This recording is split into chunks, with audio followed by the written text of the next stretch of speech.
Pak Ganjar, sekarang saya tahu saya mau bertemu Pak Ganjar hari ini, sebenarnya saya sudah meriset banyak hal. Pak Ganjar ini kalau dilihat ada banyak sekali rentetan penghargaan-penghargaan yang didapat sebenarnya. Ada penghargaan pembangunan daerah 2019-2020, ada pengendalian inflasi terbaik ya. Rata-rata inflasi paling rendah di Pulau Jawa ya, di Jawa Tengah gitu ya. Pernah. 2018 sampai 2021. Lalu penanaman modal dalam negeri terbaik 89,7%. Namun pertanyaan berikutnya adalah apakah pencapaian kemampuan seorang Ganjar Pranowo lingkupnya hanya di Jawa Tengah atau bisa di skala nasional, mampu menjawab segala tantangan atau permasalahan di Indonesia? Pak Ganjar, tadi pertanyaan saya sebelum kita jeda adalah apakah segala pencapaian hal-hal baik di Jawa Tengah Bapak mampu bawa ke spektrum yang lebih luas, yaitu Indonesia, kita negara yang besar? Itu pertanyaan semua orang, Pak Ganjar. Yang benar. Iya. Mbak, sebenarnya sukses itu nggak bisa dilihat dari Pak Ganjar sukses nggak, Pak Ganjar bisa nggak. Sebenarnya dalam konteks politik, dalam kepemimpinan itu yang mesti ditanya siapa sih Mbak? Rakyat. Maka banyak survei-survei kepuasan itu karena rakyat yang Rakyat menempatkan Pak Ganjar jadi 3 teratas elektabilitasnya paling tinggi. Itu soal elektabilitas dan sebagainya, tapi soal kepercayaan belum tentu karena banyak daerah provinsi lain hebat-hebat. Waktu investasi kemarin kemudian diomongin, wah Jawa Tengah hat-trick terus mendapat penghargaan dari BKPM. Saja tanya, emang kita iya? Emang kita udah the best? Aku lihat provinsi tetangga lebih baik. Maksud saya Mbak, jangan sampai kita kegeeran pada penghargaan-penghargaan. Karena realitas sebenarnya yang kita cari dalam pelayanan masyarakat itu bukan penghargaan. Eksekusi nggak? Ada komplain cepat nggak? 1 kali 24 jam bisa direspon nggak? Gitu. Maka saya punya dashboard komplain-komplain itu dari aplikasi itu. Maka sebenarnya apa yang kita kerjakan atau kami kerjakan di Jawa Tengah itu pasti teamwork yang besar ya. Ada bupati wali kota, hebat-hebat. Kades aja hebat Mbak. Kades-kades itu mendorong proyek-proyek besar itu berjalan dengan mulus karena letaknya di mereka. Maka saya kenapa ngobrol dengan Kades, saya pembina Kades Indonesia, maka saya ngobrol seluruh Indonesia dengan mereka.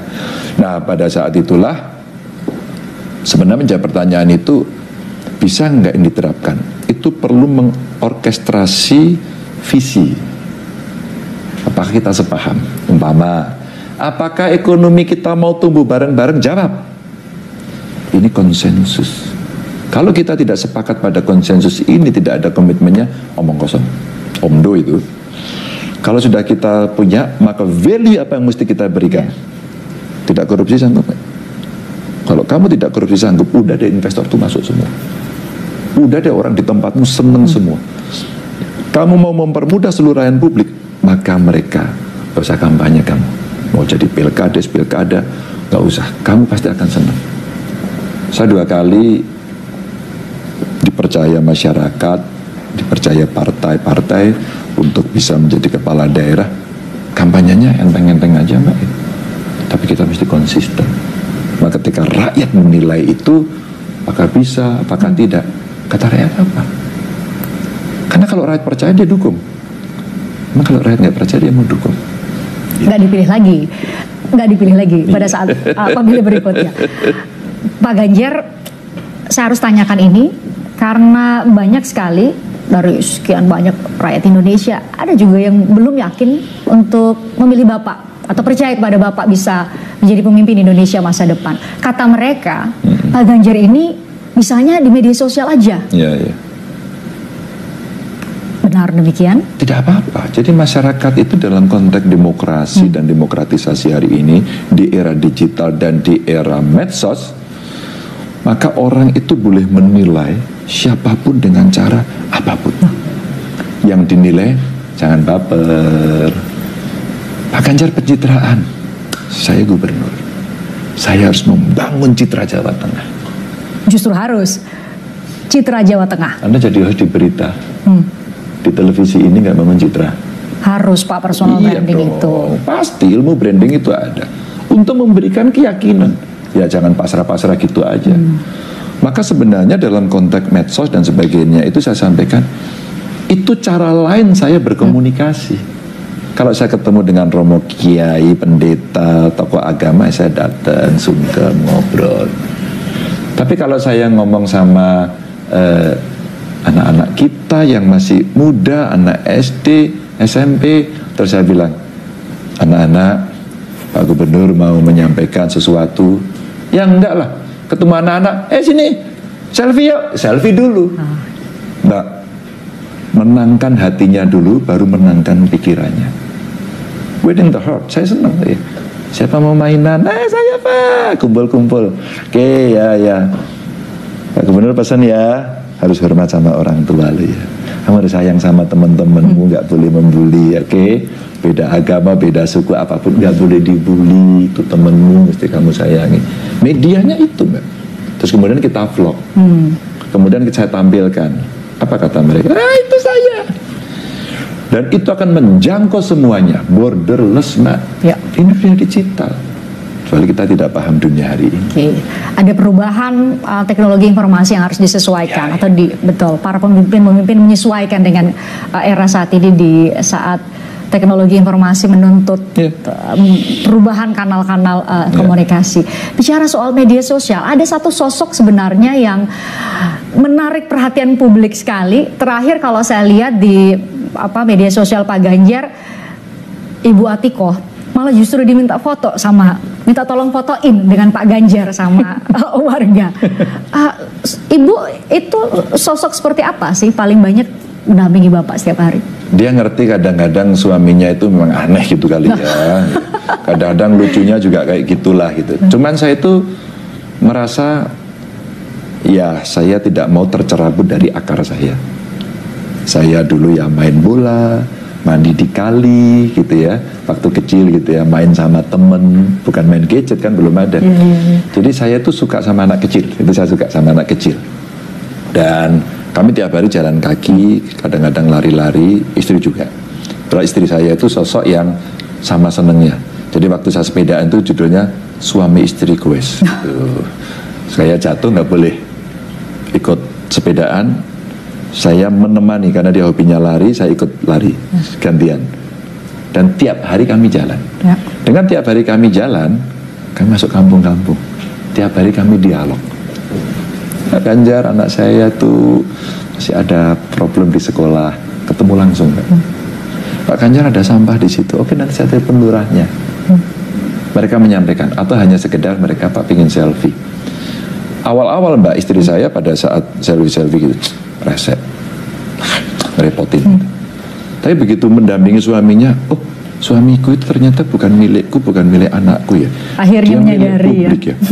Maka istriku sudah tahu dan saya suka bercanda, istri saya tahu. Maka sering kami jadikan candaan. Dan orang itu ngelihat, ya istriku kan kecil gitu Mbak. Jadi kelihatan kayak anakku gitu. Bahkan, Pak ini anaknya ya. Gitu ya. Dan istriku akhirnya lama-lama karena sudah tahu itu. Orang pingin selfie, saya jalan berebut selfie gitu. Nggak sadar. Mbak, fotoin dong Mbak gitu. Nah itu saya langsung tekankan itu. Ayo Mbak fotoin Mbak cepet. Harus foto. Jadi istriku menikmati.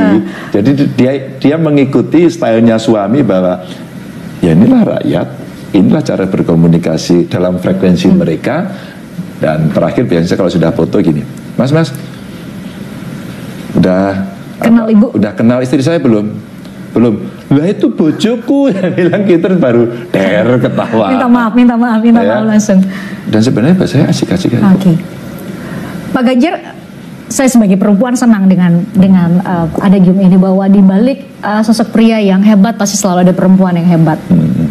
Bu Atikoh adalah sosok perempuan yang hebat. Setahu saya sekolah jauh-jauh ke negeri Jepang, mungkin Bapak bisa cerita. Ibu Atikoh seperti apa? Sosok seperti apa? Dia lebih pintar dari saya. Untung anak saya niru ibunya gitu ya.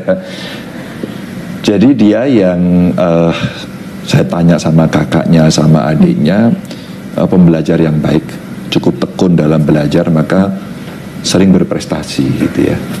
Terus kemudian saat lulus dia jadi wartawan loh. Istri saya pertama wartawan di Solo, kemudian jadi PNS, saya jadi anggota DPR, kemudian jadi pegawai Pemda DKI. Awalnya jadi Pemda Purbalingga, terus Pemda DKI. Nah saat itu dia mendaftar pasca sarjana, akhirnya dapat arahan untuk sandwich program. Keterimanya di Jepang. yang diambil, dan sandwichnya sama ITB. Jadi 1 tahun di ITB, kemudian ke Jepang. Saya hanya bisa memberikan dukungan aja. Ini kesempatan istri saya, dan dalam konteks gender mainstreaming saya diajari gitu ya. Ya sebenarnya peran laki-laki perempuan di rumah tangga kan sejajar, Mbak. Kecuali dia hamil, dia menyusui, dia menstruasi, saya nggak bisa gitu aja. Itu sebenarnya yang kodrat. Tapi soal cuci piring, cuci baju, masak dan sebagainya sama. Maka pengalaman yang menarik buat saya adalah ketika istri saya sekolah di Jepang, anak saya masih kecil, TK. Jadi tiap malam saya harus membawa anak saya, ya, terus pagi hari memandikan anak saya, tidur, dongengin gitu ya. Saya merasakan sebagai single parent saat itu kan. Jadi betapa saat ditinggal istri ya. Wow. Berat jadi seorang perempuan dan seorang ibu ya Pak. Ternyata iya. Dan maka saya bilang kalau ibu saya itu sama, banyak orang ditanya, ibunya kerja apa? Ibu saya nggak kerja Pak. Masa sih, nggak mungkin lah ibu nggak kerja. Ibu saya ibu rumah tangga. Saya peringatkan dengan keras, kamu salah. Ibumu itu orang yang paling hebat. Dia di rumah tangga menyiapkan segala sesuatunya. Maka kamu bayar berapa untuk ibumu? Jangan salah ya, ibu rumah tangga itu ibu yang terbaik untuk kamu, untuk keluargamu. Itu yang saya sampaikan. Dan ya itulah istri saya gitu ya. Ya teman, ngobrol, teman bercanda, teman olahraga, kadang-kadang juga ngajak berkompetisi. Maka kemarin lari di Wanagama yang menyelenggarakan UGM 17 kilo untuk ukuran yang kelompok senior, saya bilang gitu ya. Dia juara 3 kemarin. Loh, saya jadi ragu mau lomba lari bersama Ibu Atikoh. Pak Ganjar, pertanyaan terakhir. Jadi kapan dideklarasikan sebagai calon presiden? Ya, yang mendeklarasikan adalah partai-partai itu. Saya tidak tahu apakah partai cukup percaya dengan saya. Tapi Pak Ganjar siap? Untuk bangsa dan negara ini apa sih yang kita tidak siap? Terima kasih Pak Ganjar sudah hadir di Berita Satu Spesial edisi kali ini. Terima kasih. Demikian Berita Satu Spesial edisi kali ini.